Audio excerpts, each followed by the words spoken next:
పేరు సొరకాయ అప్పులు. ఇవి చూడండి అసలు ఎంత బాగా నేను చూస్తుంటేనే నోరు ఊరిపోతుంది. అసలు చూడండి అసలు వీటి టేస్ట్ చాలా అదిరిపోద్దండి.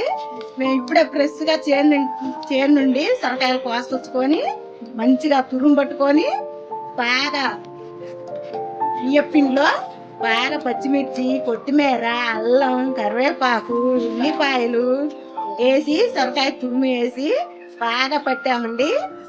బాగా మంచిగా మెత్తగా కలుపుకోవాలండి. నీళ్లు యాడ్ చేయకూడదండి. ఇదిగో ఇలా చూసారా ఎంత బాగున్నాయో అసలు చూడండి. చూస్తుంటేనే నోరు ఊరిపోతుంది అసలు చూస్తుంటే.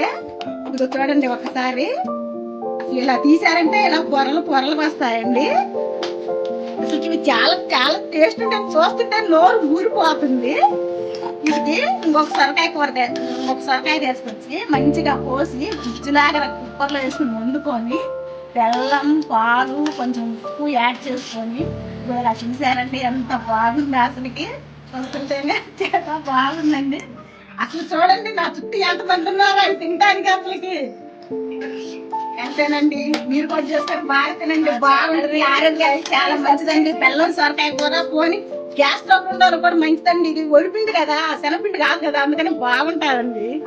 సరే అండి, బాగా చేసుకొని అందరూ బాగా తినండి. ఆరోగ్యానికి చాలా మంచిదండి. సరే అండి, బాయ్ అండి. మా ఛానల్ కనుక మీకు నచ్చితే లైక్ చేయండి, సబ్స్క్రైబ్ చేయండి. థ్యాంక్ యూ అండి.